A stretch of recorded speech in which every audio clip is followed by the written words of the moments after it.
This is the internationally recognized World of Jimmy Star Grand Castle Showrooms and Entertainment Complex.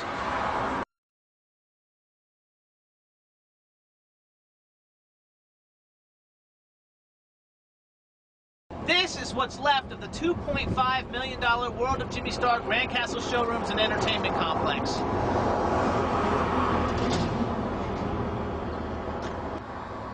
As you can see, the building has been totally neglected since the city stole the building from us and forced our business to close in December 2006. It looked like this when we bought it also, totally uninhabitable, where everything in the building had to be redone. They did not have a specific use for the building when they stole it. As required under eminent domain law, they demolished the house that used to be on the back parcel, and the building is in complete disrepair. The building has been stripped, and through the city's illegal activities and negligence, the property is now a drug den crack house.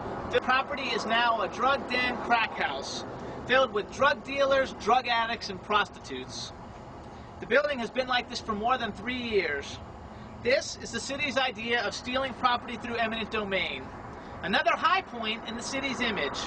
They forced a high-profile, internationally recognized entertainment complex where all the coolest entertainers came to work on projects to close down so they could have the Pompano Beach community drug haven and crack whore bordello. This is one of the most historical buildings in Pompano Beach. Historically, it's known as the Ali Building, a building that served as an entertainment complex and fashion house for Miss Ali, hence the name the Ali Building. In its heyday, black entertainers would stay there when they were in the area entertaining, as they were not allowed to stay in the hotels that they performed in, and Miss Ali was a clothing and hat designer who used the building as a showroom. This is exactly what we were doing. We restored the building to its original use, with a flair for the times that we are living in now. It's been deemed historical by the Broward County Historical Commission, by County Commissioner Pat Larkins, by the City of Pompano Beach in their 100-year anniversary book that they published, in several other books that have been published about the history of Pompano Beach, and by the City of Pompano Beach Commission, who voted on it in a commission meeting, but then the paperwork disappeared when they realized that that might harm them in the eminent domain case. Although the city and its representatives denied in court that this building was historical, and even though they voted on it in a commission meeting and the paperwork has disappeared, I do have this letter from Lamar Fisher, who was the mayor at the time, to Kristen Jacobs, the county commissioner for District 2, stating, as I read to you, "The city is in the process of designating the building historic in order to preserve its history, since this was owned by the first African-American family place of business known as the Ali's." So although they say it's not historical, and they don't want to pay us as it's a historical building, it is a historical building. Here's a letter that confirms it, and another one of those Lamar Fisher ethics violations, because he says one thing and then writes to his commissioners other things. In addition, the city has given the Eta Nu chapter of Omega Psi Phi fraternity a 50-year lease, charging them $50 a year to use the building as a fraternity house, where 20% of the building must be designated as a historical museum, showing the historical significance the building has played in the history of the city of Pompano Beach.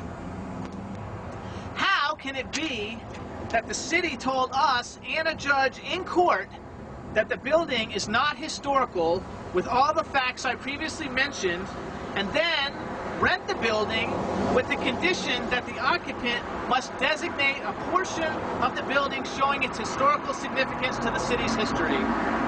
This is duplicity at the highest level, and another example of obstruction of justice and corruption within the City of Pompano Beach Commission. Let me show you how fabulous the building looked when we owned it.